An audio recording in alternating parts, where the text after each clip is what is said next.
Welcome to the Frisco Report, guys. I'm Mike, Cowboys Corner. I got Joe, Cowboys Blog, right here with me. You know I can't do it alone. The Dallas Cowboys, Dak Prescott, news conferences all day, news conferences for days, Joe. What does that tell me? Football's back. Cowboys kicking off training camp, and I want to jump in Jerry Jones statements. I want to jump in Dak Prescott. I want to jump in what Mike McCarthy said about the offensive line, who's plug and play, things of that sort. But right off the bat, Joe, let's talk about Jerry Jones is expecting the Cowboys to play all 16 games, and he's also expecting fans to be in the stands. Is this possible, Joe? Can Jerry Jones' vision of playing all 16 games and having fans in the stands in AT&T Stadium, is that realistic, or is Jerry Jones pipe dreaming? First of all, great to be on, man. A lot to discuss, and like Mike hit on all the topics. It's going to be a packed Frisco Report tonight. This is serious. Got more time for all you guys. Before we get started, Mike, I got to give a shout out to a fellow Cowboys blogger that I stumbled upon, and I got to give him a shout out because he's one of the up and comers, and that's Cowboys Fan Talk. He's in the chat box. Give him a follow. He's got good cap game, dope caps. So that popped off for me, and great conversation. But I want to give him a quick shout out. Go hit him up. Cowboys Fan Talk. Great guy over there, man. Hopefully we can get him on the podcast here sometime. But Mike, the conversation about getting fans into the stadium, that kind of thing, yeah, it's lofty goals, right? And they pretty much said that they're going to go with what the state mandate is, and is it 50%? I think that's what it is right now. They asked him if it went to 75%, if they would go up to 75%. And so, yeah, he's basically going with the mandate of what the state is giving, and that's Governor Abbott. And if you live in Texas, you know Governor Abbott is one of the ones that really was quick to open up things. And, you know, love or hate it or blame or whatever you want, the rise of cases in Texas. Some think it was because of Abbott, you know, rushing to open up things. But nevertheless, football's here, guys. And Cowboys are going through a lot of things here. Mike, you know, great press conference. Yeah, all great things on the press conference side. And I think it is possible. Dallas Cowboys developed their own little bubble, right? The Omni Hotel, the Star in Frisco, right? The thing's massive. You know, I got to tour it. I was fortunate enough to tour it. And it was on draft day when Leighton Vander Esch was drafted. So we didn't get to see, the draft room. We didn't get to see the Cowboys locker room, etc. But we got to see most of it. And it took about an hour and a half for us just to tour that. And there were still things that we missed out. And the Omni's part of that. And for the Cowboys developing their own bubble, so to speak, it's great. And Dak Prescott is the leader involved in this bubble. And they asked him in his press conference why. I love football. I never even thought about opting out. This is a safe haven for me. This is what I love to do. And just to have that leader in the quarterback like that and develop these bubbles, Jerry Jones, I think he's a businessman, right? Yeah. He said I only can control the Cowboys, and that's what he can do. And if that's bringing in fans, if that's creating the own bubble, he's in control of the Dallas Cowboys. And Jerry Jones isn't pipe dreaming here, guys, at all. It's very possible that they could have 16 games played with fans in it. Yeah, it's a lot to uncover from this onion, you could say. They covered all the topics you could think of, the opening press conference. So, one of the things that they talked about, obviously, was, having that bubble, like you said, Mike, at the Omni Hotel. You know what I'm saying? So, yeah, I know what you're saying. So, man, I like it. I think the Saints were one of the first ones to innovate this. I guess you could say maybe others were doing this, but the Saints, Peyton talked about having their own bubble to mitigate this types of things. So I think other clubs are following this. The bubble idea has seemed to work out relatively well for the NBA. I think they want to avoid what's going on with the MLB. All right, they aren't necessarily doing bubbles at all. They're just kind of trying to keep it under control. But NFL following suit, with this bubble type of theory. So good for them. Hopefully, it'll take them through the season. They asked Jerry Jones about, do they think they can finish a 16-game season, and he fully believes that they can. And I don't expect him to say anything else. He's going to give all these confident answers all the time. I really don't expect him to say, I don't know, maybe 8 games or whatever. I pretty much knew he was going to say 16 games. So, well, and Stephen Jones talked about this part too, Joe, is they're set up. The collective bargaining agreement, the NFLPA agreement, all that stuff set up where they can turn players on IR. I mean, it's unlimited players from IR onto the roster. They extended the practice squad. They narrowed down the time to 45 minutes from a practice squad guy to be on the active man roster. So there's a lot of pieces to work with. So if COVID was to hit a couple of players, then you can get those players off practice squad, bring them on, and play them. So the NFL really took measures for them to likely be 16 games played plus playoff bracket plus a Super Bowl winner. Absolutely. And we're talking the ultimate goal, everybody. We want to get from Frisco, Texas to Raymond James Stadium, baby. That's the goal, and every team in the league wants to do it. HBO Hard Knocks is out.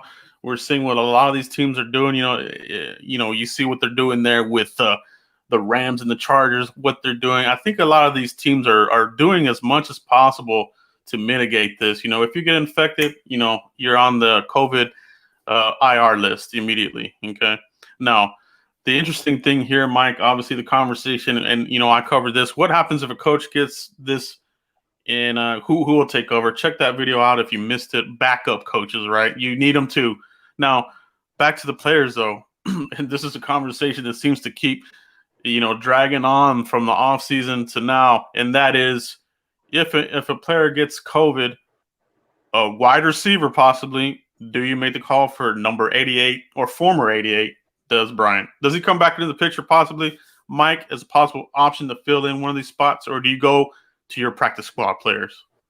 I think you got to go to your practice squad players because Mike McCarthy already talked about how the offense, sure, everything's the same, and they're tweaking lingo of the offense, right? So if Dez Bryant has no playbooks, never even seen a Mike McCarthy playbook, never touched it. So you got to go in-house, right? A lot of companies promote within because they don't want to hire a guy from the outside. So you got to promote within. You got to trust your process. You got to trust Will McClay. You got to trust your roster cutting and building, not only on the 55-man side, but also on the 16-man practice squad. You got to trust your process. If you got to go out and go get you a free agent like Dez Bryant to come in here and make immediate impact, because our 3 wide receivers are studs, right? I don't got to name them. You know who they are. And if you got to go get an over 30-year-old wide receiver veteran to come in and learn some lingo real quick, who really didn't have that much chemistry with Dak, to come in off the street and think that you're going to just build chemistry, learn lingo and stuff. I don't see Dez Bryant touching this football team, even in worst case scenario, Joe. Yeah, it's I don't see it happening as well. And they brought in their own guys, and that's Mike McCarthy. They took a look at these undrafted free agents. We just saw Kendrick Rogers. He's on the street now, but they still have other free agents like Aaron Parker out of Rhode Island. I love that player. I'm anxious to see how he looks here when they get into shells. And we should expect that, I think, on Friday, if I'm correct. I think that's what Mike McCarthy said. So yeah, see these guys in shells, maybe some light walkthroughs. Let's see what goes on, man. But, Mike, let's hit upon what they talked about as far as the offensive line, Mike. They did hit on that, and I think this was an interesting conversation. Yeah, so some reporters asked Mike McCarthy about the offensive line, and he said Joe Looney right now is playing center, and Connor McGovern is actually on the left guard side of things because Connor Williams is still rehabbing. Connor Williams didn't start the season on PUP, so that's kind of funny lingo on Mike McCarthy's side, because if there was some trouble there, he would have been on PUP, right? Dontarian Poe, Tyrone Crawford, these guys obviously coming off surgery and stuff, no different from Connor Williams. So to me, it's telling me that Mike McCarthy wants the 5 guys on the field to practice to build continuity with each other, because that's going to help Zeke and Tony Pollard. And right now, you got 77, you got McGovern, you got Looney, Zach Martin, and you got Lyle Collins right now. That's your 5 offensive line going into camp, Joe. Yeah, Mike McGovern. And Connor Williams did have this ACL surgery, a couple months ago. So I know there is that recovery, for that. It's not a minor surgery. An ACL, it's a tendon reconstructing and that kind of thing, moving things around depending on the severity of it, right? But Connor McGovern, man, I think right now he's getting the reps. He got the reps last time in minicamp, filling in for I think Travis Frederick was still coming along, right? So McGovern got some of those snaps, and people were all like, "Hey, what is this?" But that's what they like, They like this versatility on the offensive line. Biadasz, McGovern, but McGovern for me all along has been the guy that I want to push Connor Williams there. Okay. Let's see how the pec holds up. He had back-to-back pec injuries, re-injured it. Did they push him a little too early to come back? Possibly. But he's got another year under the belt.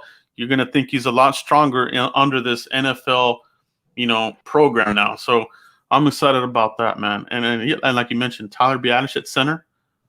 The competition will be that. Let's not go ahead and anoint Joe Looney because he's the vet. Now, practically speaking, that does sound like the route that would happen because there's no preseason, right? But right.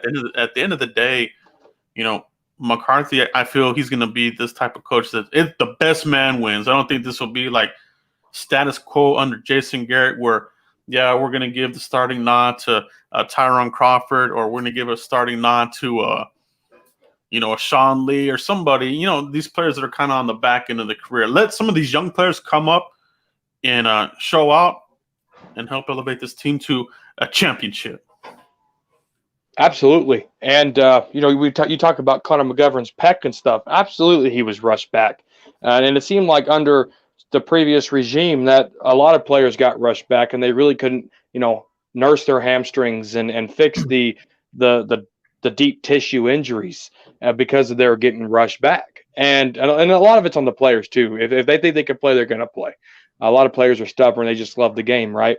But, Connor McGovern had a lot of time to heal up, a lot of time to make that pec stronger. And, being that third grade pick, that third round pick, I don't see a reason why he can't beat out Connor Williams. Because at Penn State, McGovern was everywhere on that offensive line. So I don't see why he can't pick it up and beat out Texas product Williams. I just don't see it.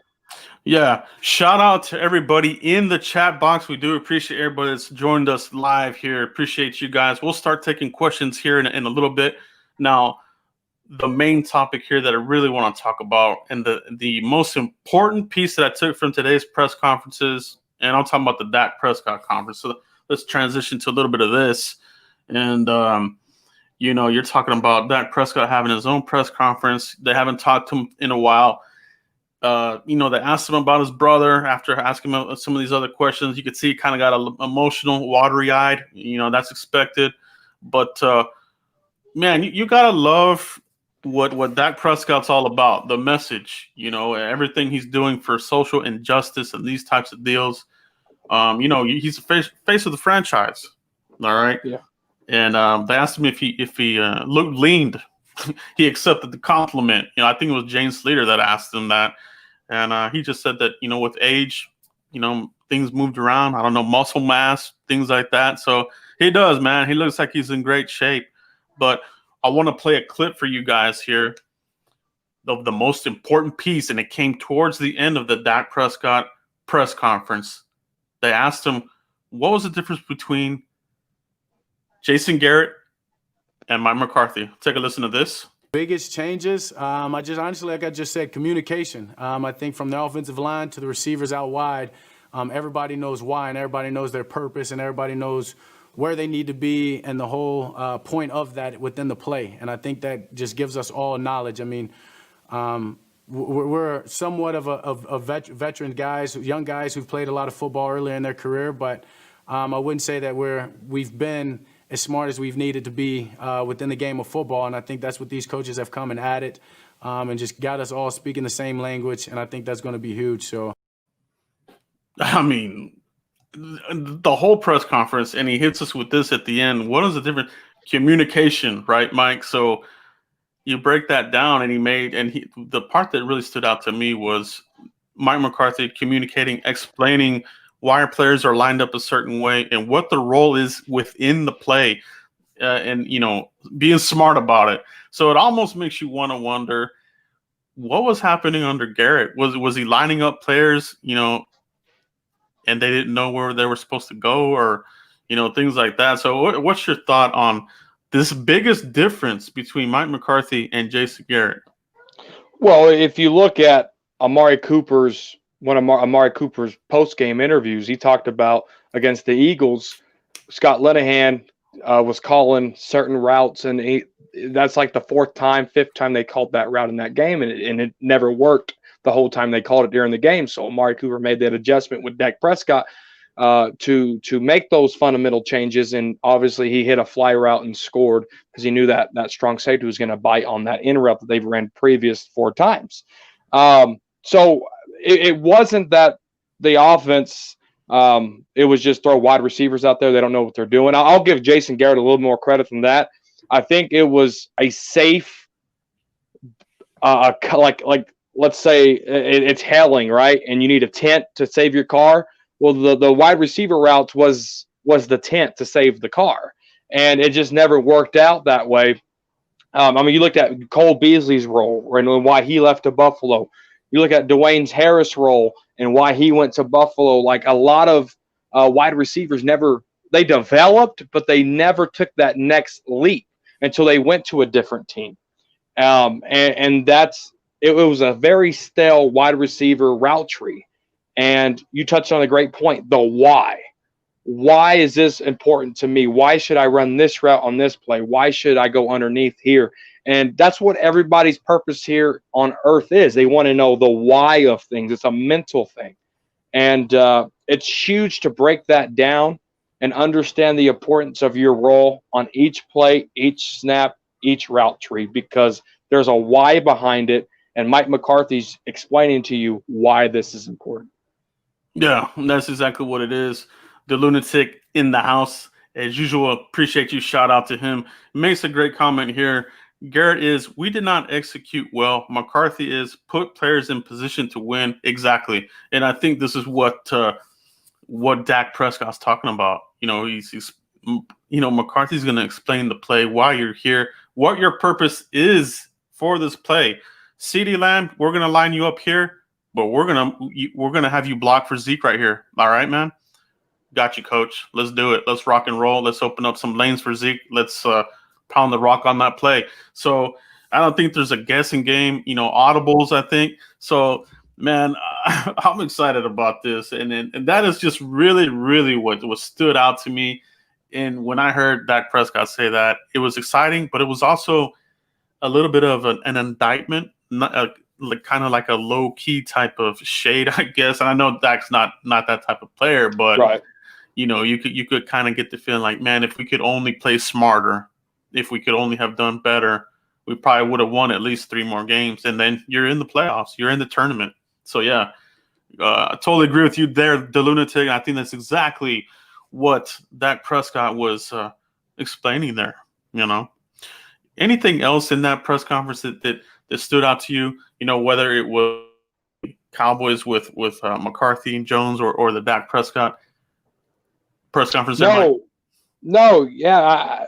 There's a lot to dissect, and I want to talk about Dak Prescott reaching out to the state of Oklahoma to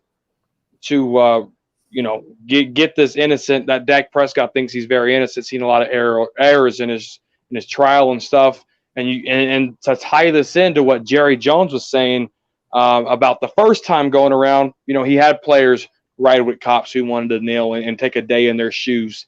And this is how the Dallas Cowboys and Jerry Jones talked about the ratings, and the Cowboys are the most watched NFL football team. So there's a huge business aspect of it than just wearing a star when you play for the Dallas Cowboys. And Jerry Jones, like he said, he has to protect the Dallas Cowboys. But at the same time, listen to the players and have that conversation, and a very intelligent conversation, right?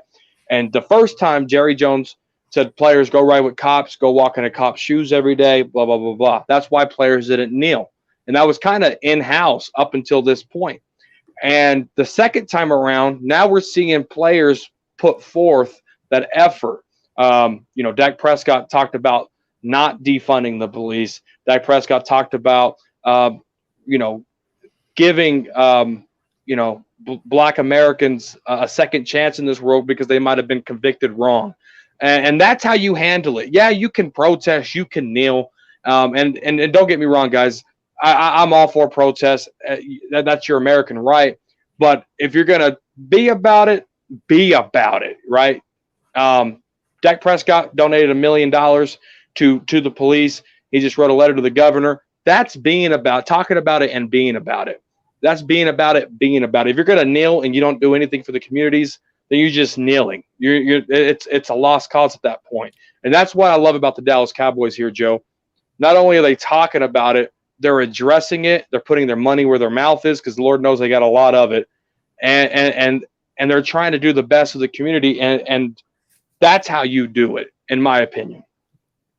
Yeah, absolutely. And I'm not even surprised by Dak Prescott, doing this pledge and everything. Like you said, it's just a testament to him, and what he is for this team. For me, that's my quarterback. I'm rolling with Dak Prescott. And like we've always talked about, just with Romo, you have the haters, you have the lovers. It's you have the two, and that's where Dak Prescott is with this fan base. Okay, it's nothing new. Romo had it, Dak has it. So we'll see how he does, man. But this offense is really set up to really do well. From what you're hearing, they're building the building blocks, the foundation that they're building here. Started at free agency, the draft, adding the players, and working in the offseason virtually. And now we're finally getting here to some on-field action here over the next couple of days. So a very exciting time for the Cowboys, and very, very good time to be a fan, because it's we don't know what's going to happen, right? We're kind of thinking that there will be football, and it looks like they're fully intent to have football, and I can't wait. I can't wait for that kickoff. We're where are we at now? 4 weeks away? I think it was like 5 or 4 weeks away, right? So September 13th. That's what it is. And, they asked Dak Prescott about this, about the preseason. Like, how do you feel about that? And his answer was, well, it's a even playing field, because the other teams don't have that preseason action either. So it's a question a lot of teams and players are being asked around the league, and everybody's thinking the same thing. It is. We're probably going to see some rust, some sloppy football the first couple of weeks. But, hey, man, we've been missing sports for a long time. And, man, if you're watching this, you love football, you love the Dallas Cowboys, and we're ready for it, Do I want to see a bunch of flags out there by the referees? There's going to be a lot of flags. There will be. There will be a lot of flags. But at this point, man, I don't give a crap. I'm ready for it. Bring it on. Bring Absolutely. it on. But it's an interesting time right now. For sure. Yeah, D Lunatic said, when are the Cowboys going to bring in competition for the punter position? Yeah, Joe. Yeah, great conversation, because we did away with Cobra Kai. He's gone, right? So he's gone. So now we gave it over to Zerline, but that's the kicker. The punter position, did we get rid of the wrong kicker? Chris Jones had one of the worst, fielding of the punts and that kind of thing.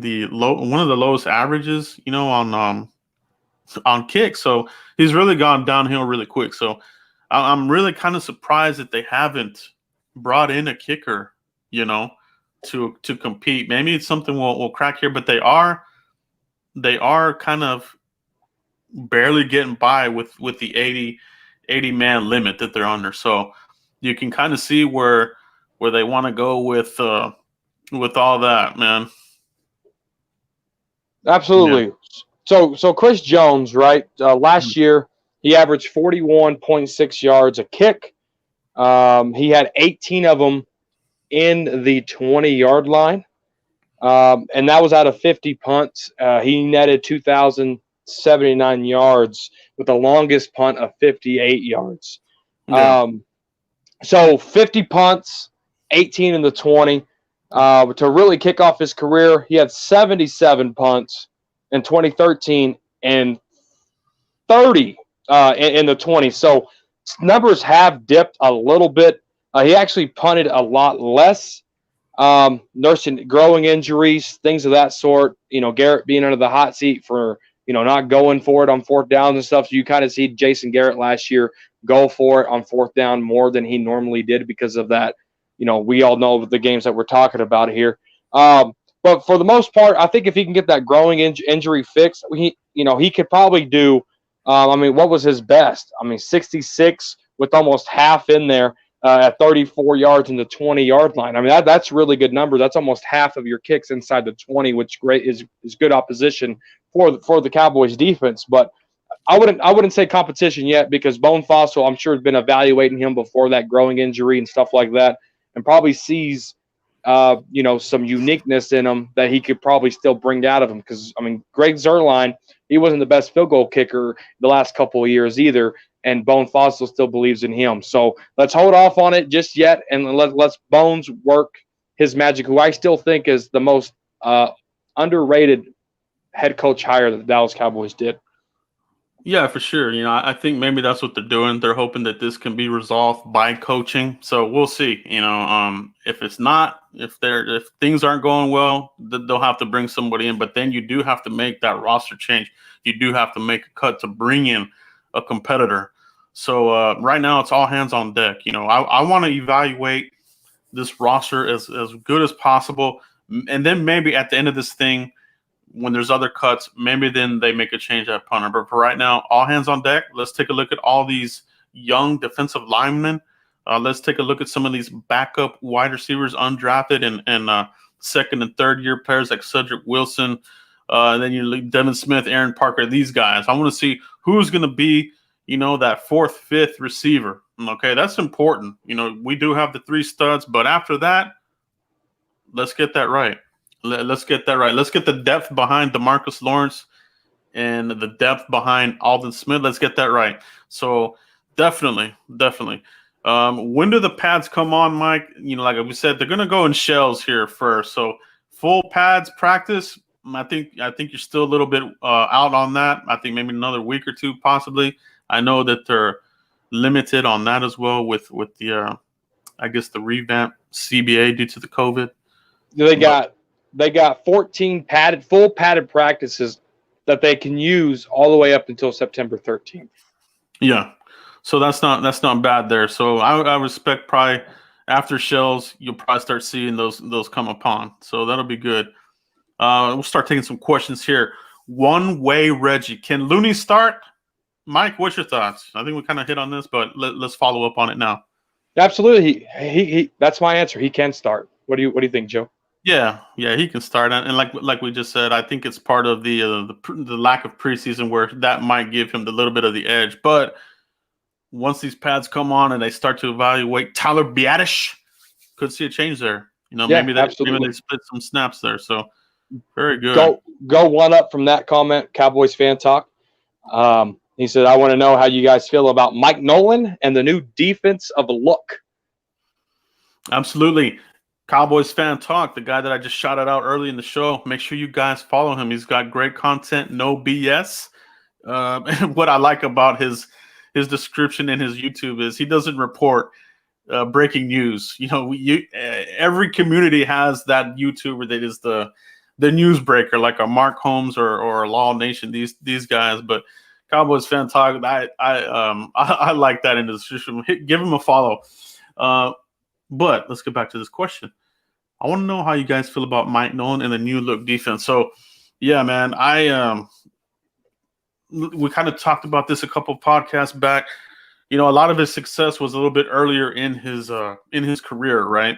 And now some of the other issues he's had were kind of related to teams that weren't so good, so that kind of made him look a little bad.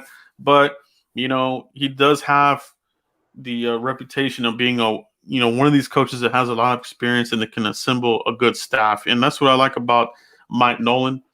And then they had to make the change. The whole thing with the Rod Marinelli type of player and what they wanted, it just wasn't working here, right? I mean, you wanted smaller, faster defensive tackles, but they were getting mauled, they were getting run over, and they kept wanting to stick with it. It didn't work. With Mike Nolan, they evaluated this and they knew they had to get bigger. They had to get those double cheeseburgers right there in the middle, baconators. And that's what it is. So I think we're gonna see a more aggressive play style, disguising the plays. I think you look at some of these interviews from Orlando Scandrick and some of these things that you hear from Xavier Woods and maybe some of these other players that some things look like it was coaching. They were limited as to what they could do. So I think they're going to take the governor off and let these guys go full speed. We're not going to be stopped at 40 miles an hour. It's going to be let's seek and strike. What I love too about this Cowboys fan talk is the move of LVE to middle linebacker. He's going to have the green dot on his helmet. And I really want to hone in on this, guys. So take a listen. Take a look at this. What I'm about to say. So Jalen Smith, they took it away from him, and some may think it's something bad against Jalen Smith, but it's not the case. This is an evaluation of what these players do well. I'm a Notre Dame fan. I watched Jalen Smith coming up, and I knew his freshman year that he was going to be a baller. I tweeted to him his freshman year. I said, this guy is going to play on Sundays, and he made it to the Cowboys. But why he succeeded, he wasn't a middle linebacker at Notre Dame. He was almost like a hybrid type of outside linebacker. They could use him in the pass rush, so he could be that designated pass rusher type of player, but more of, the seek and strike. He can play fast. He's got the speed, obviously. And that's where he excelled at Notre Dame. They had a big front, defensive tackles. They had a good linebacker next to him, and they let him go to work. And I think they saw that, and they said, we need to get Jalen Smith, the Notre Dame Jalen Smith. We have the big guys up front now. Let him roam around. You got this other boss here, the Wolf Hunter. I'm really excited about Jalen Smith a little bit more than LVE moving to the middle, because I think they evaluated these two players correctly and what they're going to bring to the defense. And sorry to get long-winded there, Mike, but what's your take on this, man? No, great points, by the way. I mean, if anybody on this show is going to talk about Notre Dame product, it's going to be you. So, but no, definitely, I'm excited about this Mike Nolan look simply because the stunts are still going to be there, but it's not going to be every play. Yeah. And we talk about Dak Prescott saying the why, the execution of the routes, and on why things are going to work this way. So that goes to defense too. That translates just as much to defense. And maybe now we won't get killed on screens because DeMarcus Lawrence might have the assignment of outside containment on a lot of plays versus crash inside and leave the screen wide open. And that's a great thing. So that's what I'm most excited about. And Mike Nolan knows how to use linebackers. He's been a linebacker coach in the National Football League a very long time. Put on the Saints film last year, and look what he did with those linebackers. And I think the Cowboys have even better linebackers than the Saints, and Leighton Vander Esch, and Jalen Smith itself. So, and then he gets to use these linebackers in a scheme of his own. That's exciting because the front seven is the core of your defense. I mean, you look at a lot of these top corners. What do they have? They had a great front seven, And that's where it starts on a defense. It starts in the trenches, and it starts at that second level. If I don't know if you guys remember, but Barry Church used to lead this team in tackles at a strong safety position. If he's leading your team in tackles at a strong safety position, there's something wrong in your defense, and you got to go check that front seven. And that front seven for the Cowboys now, Joe, that's exciting, and that's what I like about Mike Nolan. Yeah, and a great question by Cowboys Fan Talk. Hit him up, man. Great guy there. We'll try to get him here on the Frisco Report here soon, and do a little bit of a small roundtable with him. Great guy. Follow him. Donnell Jenkins kind of has a follow-up to this. How do you feel about Jalen Smith blitzing more? Yeah, kind of expanding more on what we talked about. I think that's how they want to use him. You know, he was pretty good at it where he was playing. You know, they blitzed him here and there. You know, Rod Marinelli wasn't a big blitzer. But I feel like Mike Nolan will utilize him a lot better. And it's hard to block that speed. You know, Jalen Smith is at another level, you know. When I first started this channel, I met Jalen Smith and I asked him about his 40, and I said, "How are you looking on your 40?" And he said he was getting there. He was getting close, and you see that play he made on Deshaun Watson, where he went sideline to sideline and boom, hit him there. That was closing speed like we don't have. Like Cowboys have been missing speed at the linebacker position, and these guys, they play fast because they do study this playbook. You know, when you know where you're supposed to be, you play faster. And I feel really good about this. And we need to give some credit to Sean Lee as far as mentoring these guys. And I think it's an important piece to keep Sean Lee here. I think he's more in that mentorship / player coach type of role right now in his career, which is not a bad thing. Surely he'll still get his plays in, but I think at the end of the day, at the end of these guys' careers, I wouldn't be surprised if at the end of this they say, I have to credit Sean Lee for teaching me how to be a pro in this deal. And that's where a lot of this success might come from at the end of the day. So, yeah, man, great question.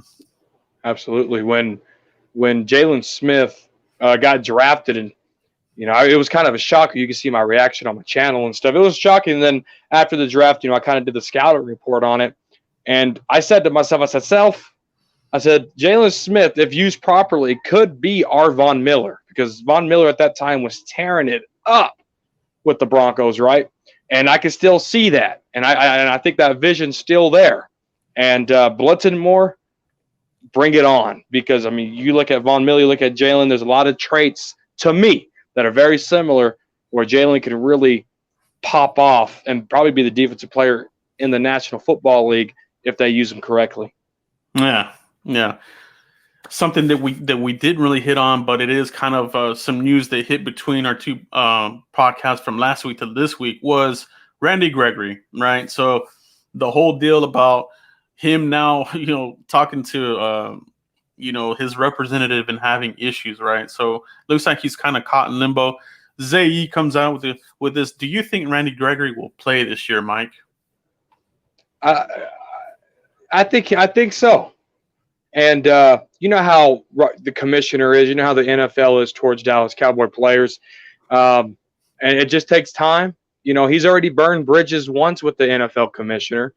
It's like quitting a job and then putting your application in for them to rehire. They rehire you, you quit again, and then they're like, oh, I need a job, let me apply again. You already left us twice. Why should I trust you? And it's kind of similar. Yeah, you're probably doing everything right. Yeah, you probably held job history for a long time, but you quit us twice, so why should I bring you back, right? And the NFL, it's we forget sometimes it's a business, right? But he has to continually prove day in and day out, number one, that he's healthy, number two, he's mentally healthy, and that he could pass some drug tests, because he's still going off the old collective bargaining agreement because he hasn't been reinstated. Once he gets reinstated, then he goes on the new collective bargaining agreement. So he's still functioning on the old one because that's when he got suspended. So, he has to continue doing things right. I think a rant might put, the NFL on a scene, but the scene's temporary because Randy Gregory isn't trending no more. See what I'm saying? He just has to be patient, Joe. I think he can. I think the patience just has to be there. Yeah, and that's something that Mike Fisher kind of stated, that it's all about patience here. But you got to feel for the frustration on Randy Gregory. He could definitely come out here. We've shown him come off of suspension and help immediately, albeit he looked a little winded at times. We saw Rod Marinelli kind of run him into the ground to get that, to elevate that Cardio. stamina, that cardio and the stamina. But once he got it back up, you saw what he was able to do, harass the quarterback, Eli Manning's face all day long, baby. I love it. So I don't know. I think if we can get him, it'll be icing on the cake. If he doesn't get back here, it'll be a shame. It would suck, but that is what it is right now. Jerry Hopper with the comment here. Tony Pollard is a Cowboys sleeper in 2020. He's going to light it up. Exclamation points. Yeah, man. Yeah, I just did a video on these guys, right? Flash and thunder, right? So Tony Pollard, definitely that flash. Really elusive player, really hard to catch and tackle in the open field. You know, you talk about these types of players that are elusive like that, and it adds another dimension to your team. And Mike McCarthy, I feel confident, will finally utilize this player and not waste him on the bench. Okay. They wasted his talent, and he did have a pretty decent amount of yards, 455 yards rushing, a couple of catches, TDs here and there. But, with McCarthy, I think he definitely sees that talent, the matchup nightmare that you can give Pollard. You could line him up in the slot. He'll be a nightmare for a linebacker to cover him. I can tell you that, or even a safety. So line him up, man, and then light up the defense with him. So, yeah, I think he's gonna do well, man. I do agree with that. Tony Pollard. Pollard. Yeah, I think he has to be used, right? I mean, the guy, I love the comparison Lightning and Thunder, by the way. That's pretty clever because, even on Madden, dude, Tony Pollard, he's a different speed element, even in Madden. And and when you bring that into real life, the 5 wide receiver fronts, I can see Zeke, Pollard, CeeDee Lamb, Mike Gallup, and Amari Cooper all out there tearing some crap up because that's all mismatches. You can't double everybody. And if he's used properly, I think he's definitely a sleeper. Great question. Yeah. Question here from Cowboys Fan Talk. I have a good question. Do you think CeeDee Lamb will split out wide in later part of the year? I think he familiarized himself with the offense, and they'll move him out and Amari into the slot. So, yeah, I definitely think that this will happen. It might even happen sooner than that. It's all about how he's going to look here in training camp, grasping that playbook. So if he has a good grasp of the playbook, they trust him, and there's that camaraderie, that connection, chemistry with Dak Prescott, we might see it earlier than that. But for sure, man, I do see that eventually we'll see all sorts of looks. Mike McCarthy did that with the Green Bay Packers, moving Cobb on the outside, putting him back into the slot. Ty Montgomery out from the backfield as a H-back, back into the receiver, putting him in the slot. Mike McCarthy, what I love about him, he's not going to be predictable. Are we going to be a run-first team? I think that's out the window. That was so predictable with Jason Garrett. We knew we would roll out here on first down and we would run, and the teams knew it. So I think those days, it should be over. But I do like that. I think we're definitely going to see that, Cowboys Fan Talk. I definitely think we're going to see that. Yeah, he talked about in the later part of the year. I think it's going to be in the early part of the year, right? We just talked about the dimensions of Mike McCarthy's offense and how Dak Prescott is soaking that in and understanding the why of certain players or certain whereabouts on the offense, X, Y, Z, the slot, whatever. And I think you'll see CeeDee Lamb moving around a lot because you want to create mismatches any way you can. Like I said, you can't double everybody, and you got we don't talk about Blake Jarwin enough. I don't think. I think he can really excel in a Mike McCarthy offense. Yeah, because a lot of underdogs excelled at that tight end position under Mike McCarthy. A lot of tight ends killed us in playoff games too. But going back to the topic here, you're going to see a lot of it early because it's all mismatching. It's about putting players in positions to win. Yeah, it'll be great, man. I can't wait to see it. Donnell Jenkins. I remember the days of Sean Lee not playing, and we would lose. I remember those two, Donnell, and it would drive me crazy. It's like your player would be out, and then these guys would crumble. They would fold like a cheap suit. So, we definitely don't have that anymore.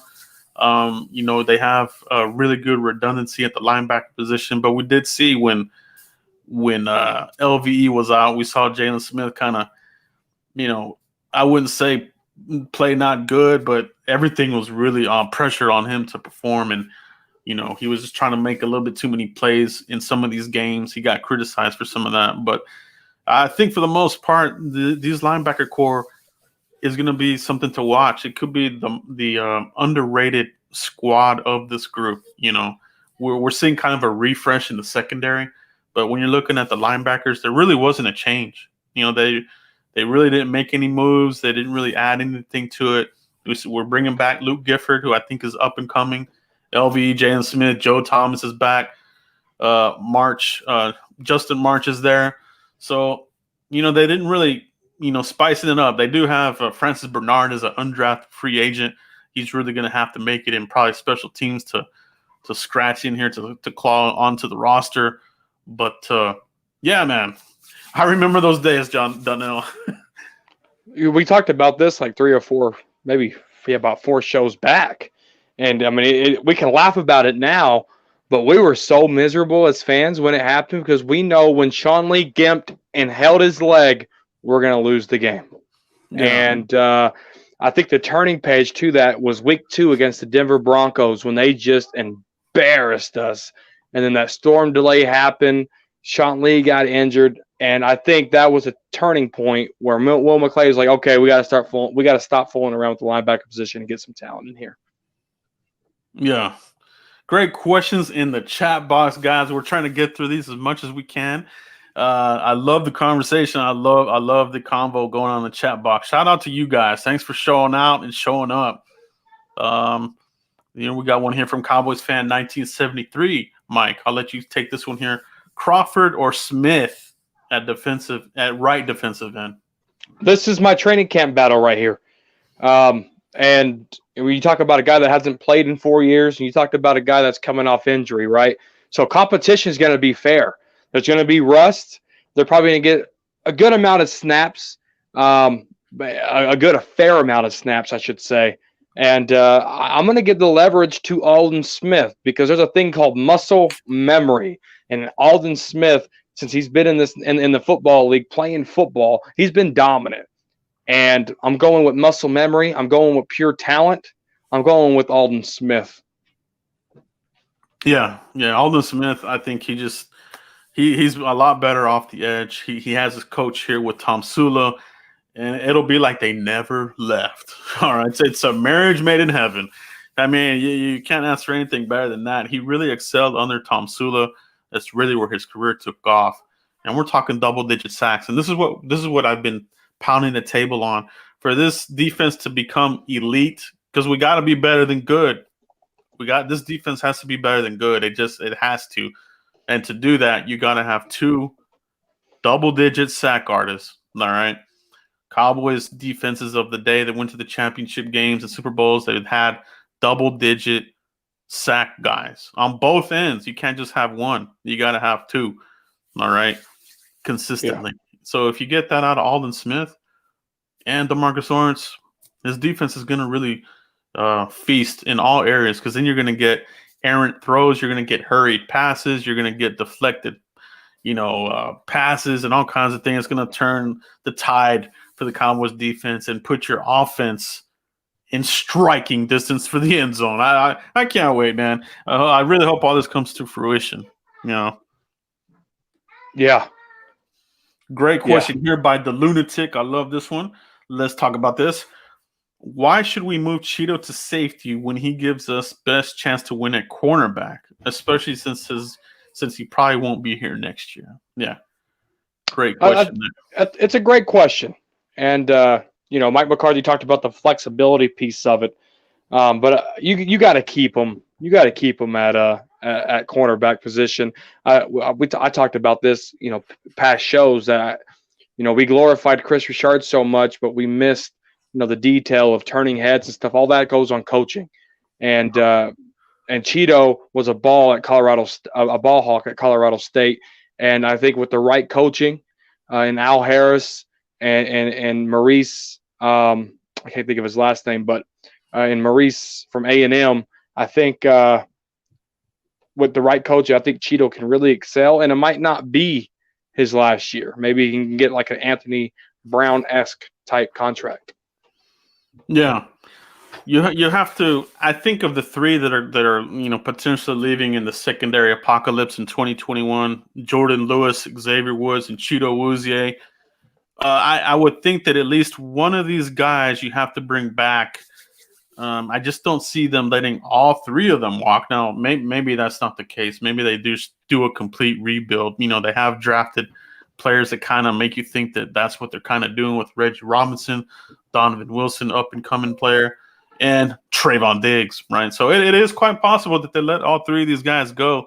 But, whoever shows up and looks good during the season, I would tend more to try to hammer something out over the bye week. Don't let it fester.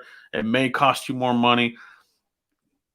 Awuzie wants that secondary money. He wants that cornerback money. He doesn't want safety money. He knows that at safety, even if he plays well, he's not going to be in that upper echelon like a Jamal Adams, Earl Thomas, where you're going to demand, 17, 18, $20 million a year, right? So he's better off at cornerback. I mean, he saw what Byron Jones was able to pull. And I like Cheeto. I like Cheeto better. I think he's a more physical cornerback than Byron is. He'll stick his nose in there. He'll go and hit a Marshawn Lynch and not flinch. I love that. That really stood out to me. When Cheeto saw Marshawn Lynch, not a lot of cornerbacks or secondary players are going to put their nose in there and tackle and hit a Marshawn Lynch. You know what I mean? They might throw a shoulder into the thigh or something like that. Cheeto went toe-to-toe, hit him up high, and I love it, man. So let's see what can happen, man. Let's see what he can do under Al Harris, which I really have a lot of faith in. I loved him as a player. Let's see what he can do if he can rub off on these guys and give them that type of magic dust and give them the type of style that he played with. Because Al Harris was a menace at cornerback, man. His technique was one of the best during the time he was playing. And if he can rub off on that onto these secondary players, watch out, man. We might have some Pro Bowlers come out of this. And if that's the case, maybe they all do walk out and punch that ticket for a big contract, So we'll see what happens there. But, yeah, great question. Cheeto, cornerback. I just don't see them moving him. It doesn't make any sense, really. It doesn't.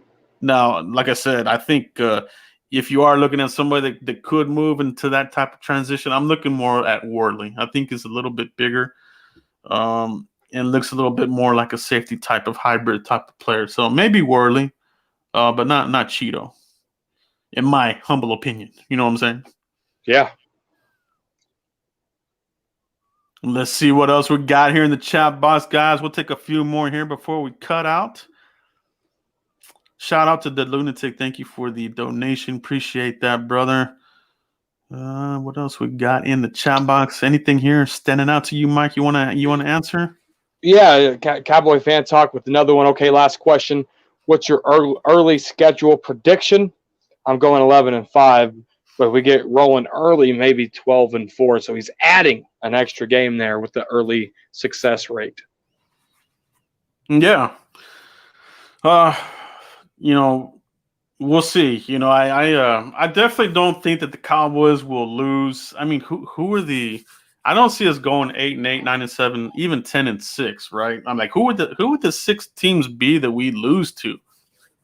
Even at 5, I think that might be like the minimum. So I definitely agree with you there, Cowboys fan talk. 11-5, we get rolling 12-4. I like anywhere from 12-4 to 14-2. I think that's the sweet spot.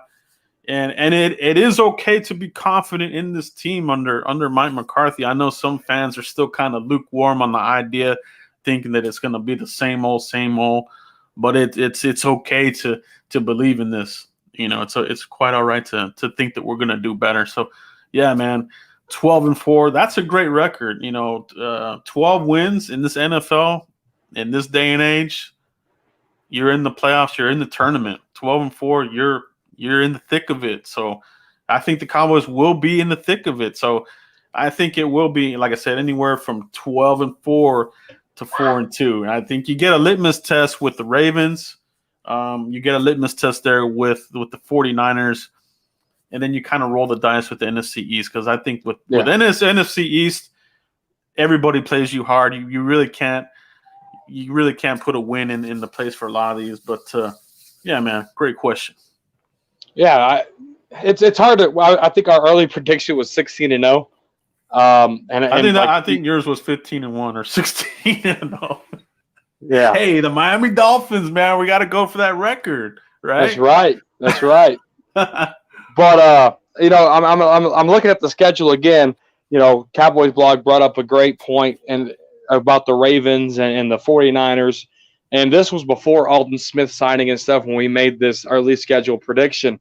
But we got defenses that can contain Russell Wilson. We got defenses that can contain Lamar Jackson. If your players are playing up to par like we expect them to be, it's hard to even it's easy, so to speak. It's easy to get into the Ravens, to the head, Russell Wilson's head, Lamar Jackson's head.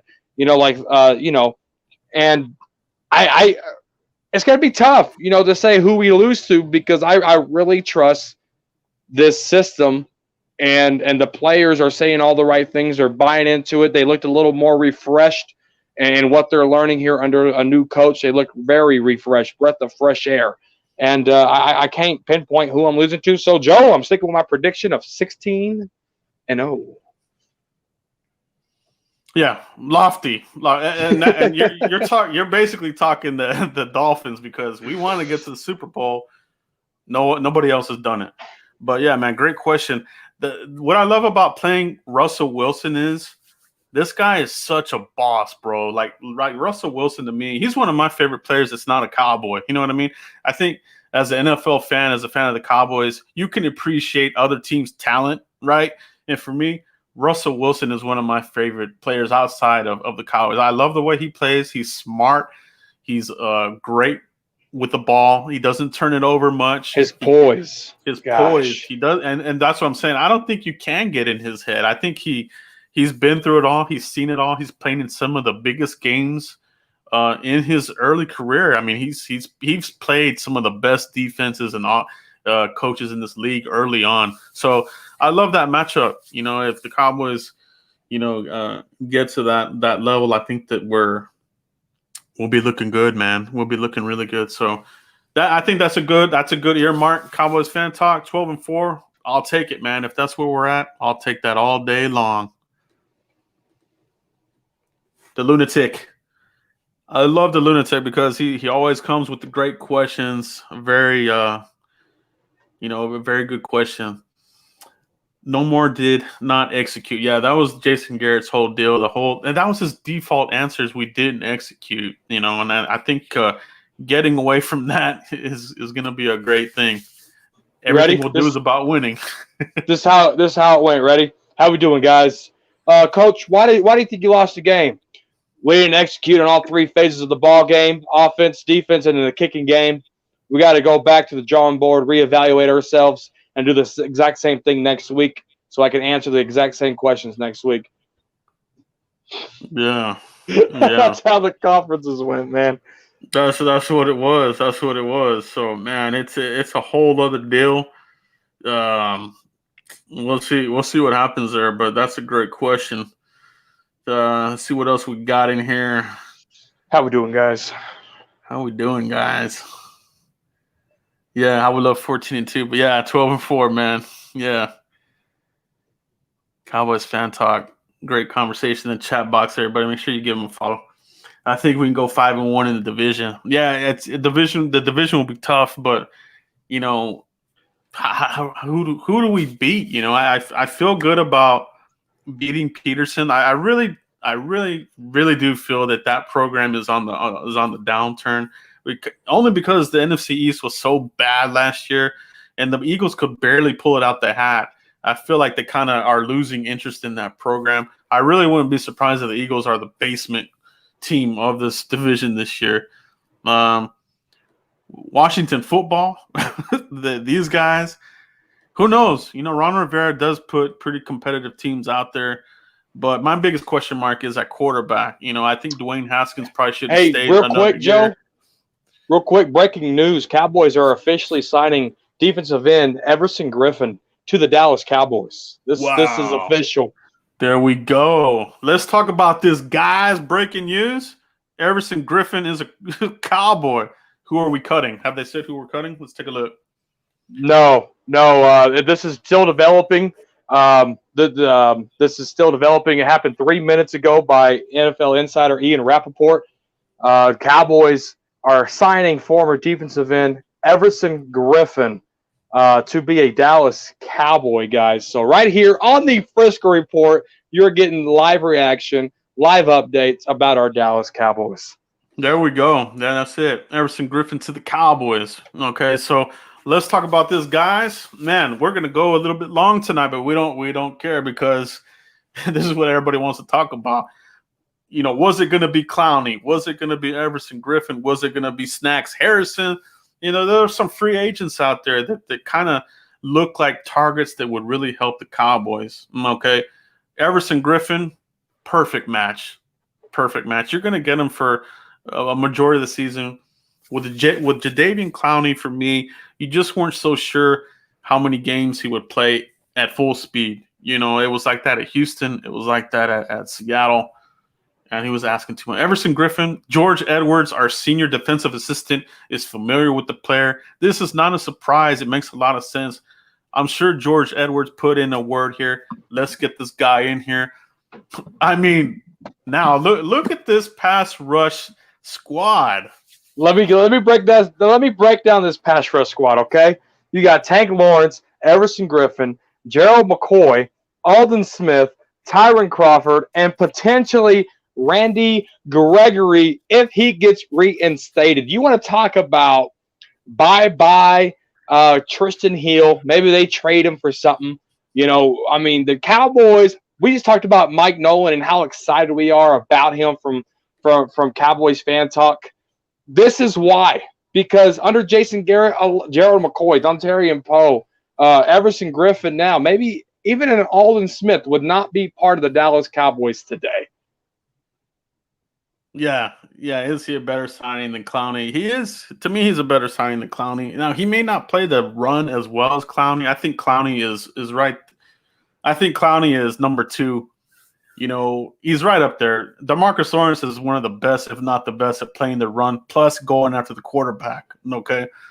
That's one of the things that some fans overlook. Clowney, pretty good at it, busting up plays in the back. But Griffin, I think you're getting more bang for your buck. Okay, it doesn't cost as much. Like I said, our senior defensive assistant George Edwards is in the mix. I'm pretty sure he signed off on this. And let's remember this: Mike McCarthy is familiar with him too, right? Coming out of that black and that purple and what do they call that division?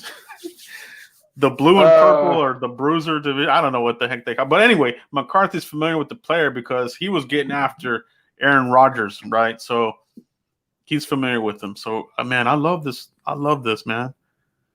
Yeah. It's definitely good things. Tristan Hill wears 97. Everson Griffin wants to wear 97. So we could potentially see that jersey coming available if the Cowboys make the move on Tristan Hill to free up that number 97 for a vet like Everson Griffin. Yeah, I'm right there too with the King James. This made my night. Yes, it does. Like, man, I feel like cracking open something to drink right now and celebrating, man, because, dude, it makes the defense even better, man. I mean, we're already talking about, just tonight, all these pieces coming into place and maybe even getting icing on the cake with Randy Gregory. Now, I feel like you have icing on the cake here with Everson Griffin. And if you get Randy Gregory, like, man, this is just insane how crazy this defense can be. But the Cowboys are protecting themselves here. They don't really know what the commissioner is going to do. Are there Mars in the back here whispering in Roger Goodell's ear? We know how the Giants are meddling in the Cowboys' affairs. It wouldn't surprise me. So let's go ahead and get somebody in here, a proven player, somebody that can get to the quarterback. Let's rock and roll, baby. Let's rock and roll. I mean, the guy, he's played 10 years in National Football League, a decade there with Minnesota. He has 74.5 career sacks. Just last year, he had 8. The year before that, some injuries kind of happened. 5.5 sacks. Before that, 13 sacks. So this guy still has a lot left in the tank. And if healthy, with Mike Nolan and all these baconators and pass rush, I'll just tell you, it's a great recipe for sacks. And now adding Everson Griffin makes Robert Quinn leaving to the Chicago Bears that much more better, because now we got some pieces in there to fill that void, because he's leaving 11 sacks on the table going to Chicago. Yeah, man. That's wow. J-Mac, good to see you in the chat box, brother. Great pickup. Yes, absolutely. This has me so pumped, man. Oh man, this is just great stuff right here, guys. Great stuff, man. And I just love that question from Cowboys Fan Talk. And we talked about it, and Stephen Jones talked about it in today's press conference. They're evaluating anything that's out there. Player acquisitions, 365 days. And finally we're starting to see this thing roll. Why did it take forever? Maybe we'll get contract numbers later on, probably after the show and stuff. But I guarantee you this is a bargain move, because he was out on the market for so long, and maybe that's what it was. What was 10 years? He's had a lot of sacks in the last 3 years, so maybe there was some money issue going on. Maybe the what do they call it? Incentive part of the deal, stuff like that. The language just had to be right. But Everson Griffin, welcome to Dallas. Yeah. He's going to anchor that edge. I agree, Cowboys Fan Talk. Man, this is breaking news. The Cowboys have signed Everson Griffin. We'll break down the obviously the contract here once the full details come out. But wow, man, just this is great. Kobe Lewis, did we really sign him? Yeah, this is getting done. Cowboys are not messing around. NFC East, they're shivering. Carson Wentz, Jalen Hurts is going to play. This guy ain't going to make it through the NFC East, man. Jalen Hurts is going to be playing probably when we play him. How do you survive this vicious pass rush that we're going to be throwing at people? You know what I mean? Wow, man. Stuart Morrison, welcome to Dallas. Everson Griffin, yes. Welcome to Dallas. Thank you for the super chat, brother. Yeah, great news, man. Awesome news. Well, when the Vikings cut him at the end of last year after losing to the 49ers in the playoff game, they actually freed up $13 million in cap space. So obviously, and Kirk Cousins over there in the Vikings area, took that pay cut too. So, they had to make money moves to free up things, and that's why he was on the free agent market for so long. But he did sign a 4-year, $57 million extension in 2017. He had those 13 sacks after that contract, and then after that it kind of fell off for him, and obviously injuries and stuff played a big part in that. But COVID, slowed a lot of this stuff up too when it comes to tryouts, because people want to see their player before they sign them, and it's hard to do that with a guy that invested 10 years into the Minnesota Vikings, and now he's a Dallas Cowboy, Joe. Yeah, and that could be part of what opened this thing up. It's they were able to open things up, and teams were able to visit one-on-ones and do visits or whatever, what have you. So that wow, what a deal, man. What a deal to add him to this defense. I love this here. Dak owns filthy. Cry Eagles cry Eagles cry. Go Cowboys. Yeah, I love that. They are going to cry. They really are, man. We got the best deal on it. It's definitely, if we're looking at the NFC East, who has the best defensive line right now?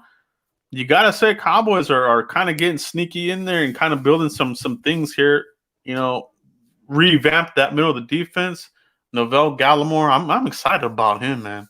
Can you imagine? Yeah, it's going to be some good things with Neville Gallimore. I didn't even mention his name when I was talking about the pass rushers. The Seahawks and the Vikings went back and forth for pass rusher Everson Griffin. This is reported by Ian Rappaport.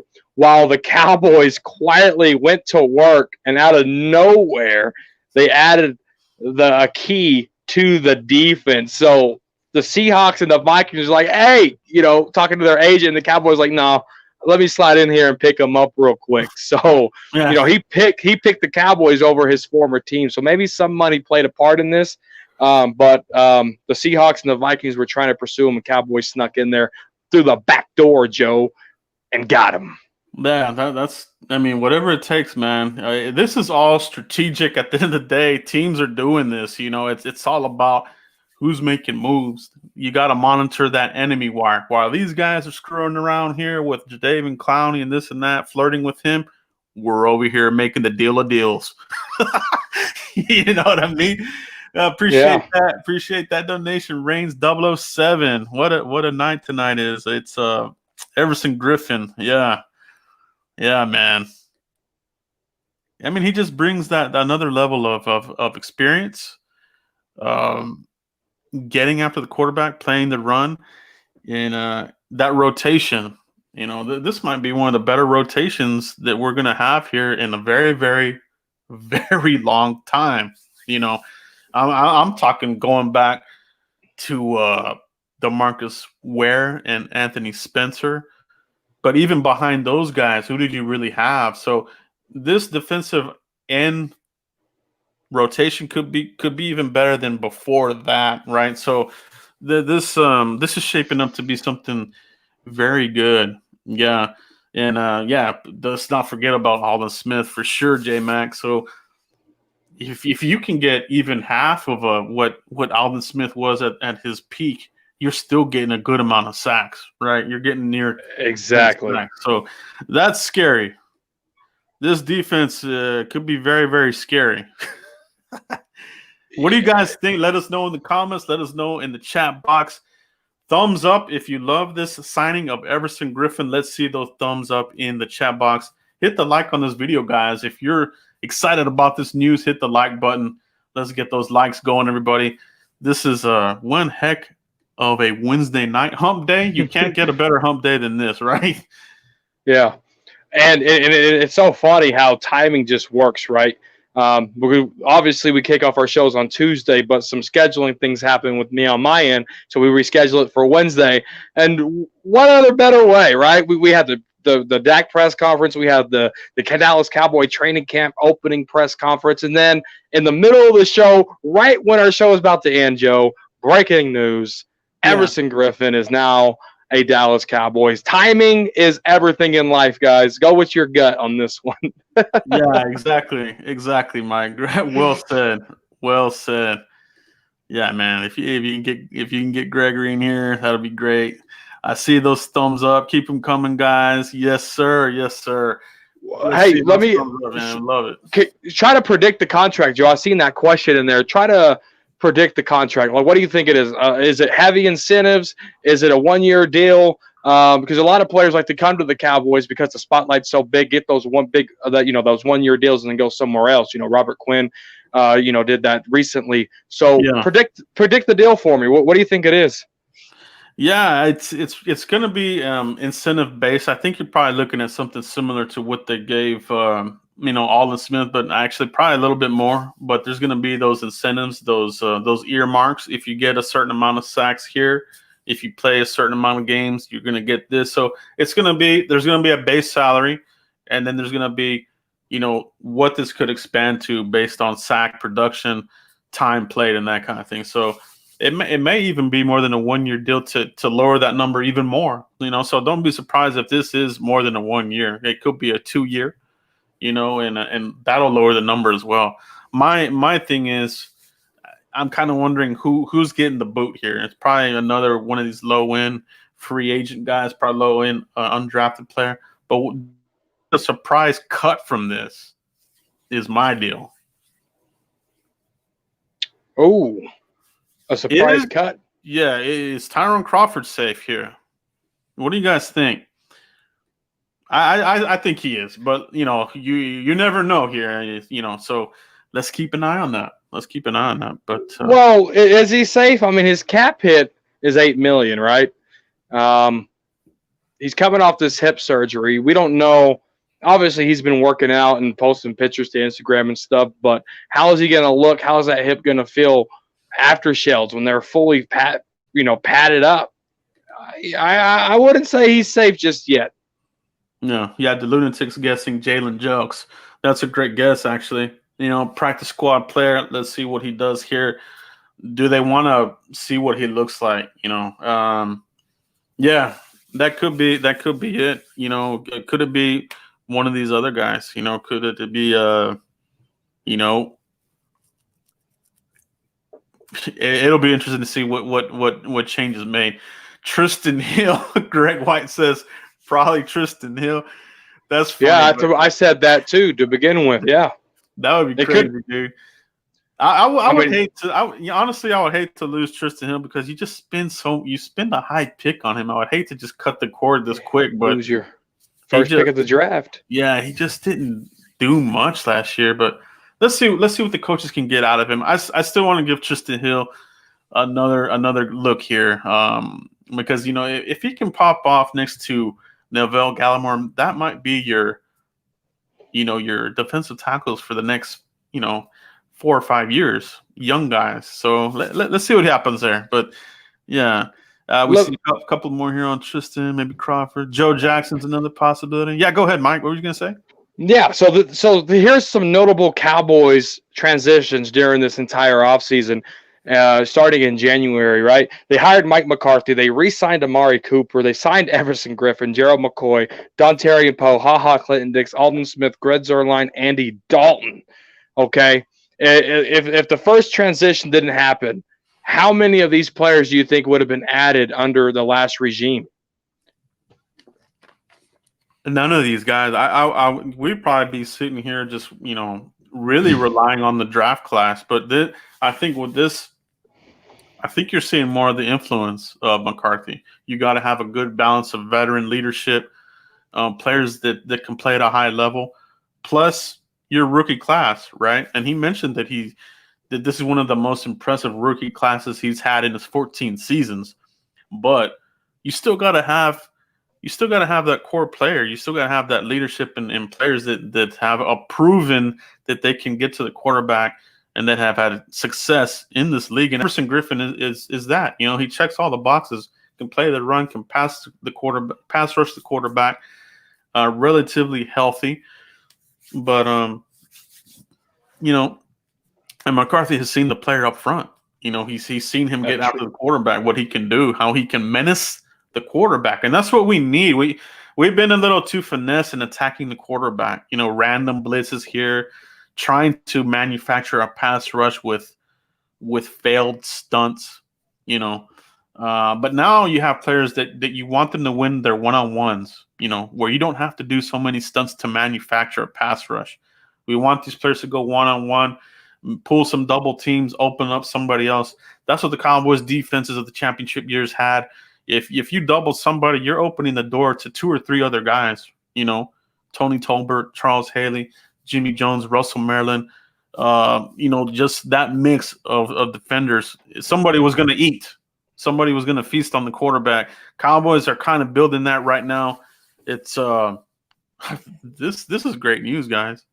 Yeah, Patrick Walker on Twitter.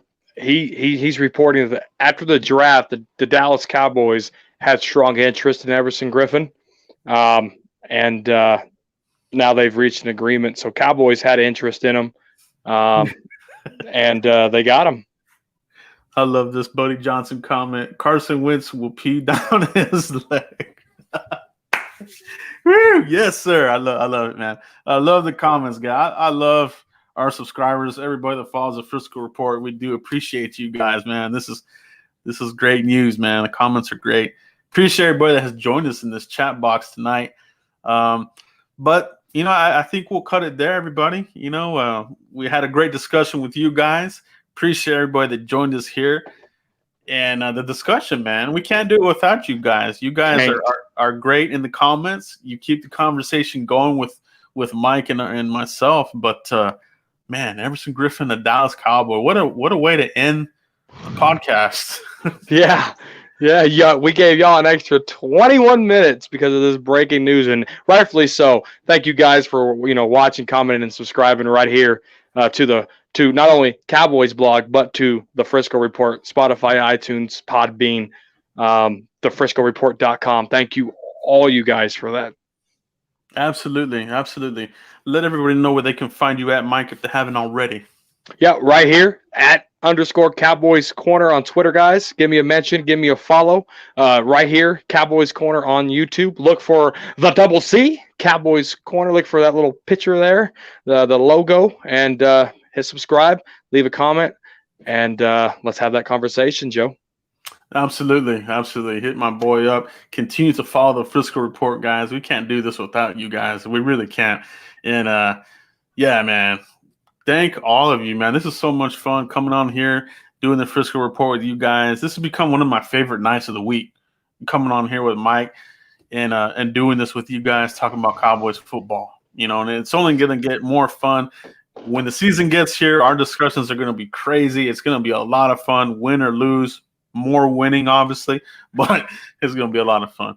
We don't hold back either. If you watched last season, we don't hold back on a lot of things. We're pretty raw. Yeah, we don't sugarcoat anything here, guys. And if you follow Mike, you follow me. We don't sugarcoat anything. We don't feed, BS or try to blow rainbows up your butt or nothing like that. It's nothing like that. That's why you guys are here. But yeah, we appreciate you guys. Before you leave, hit a like on this video. We really do appreciate it. If you catch on the replay, hit the like if you would, please. And we'll catch you guys for the next one. Peace, everybody. Peace.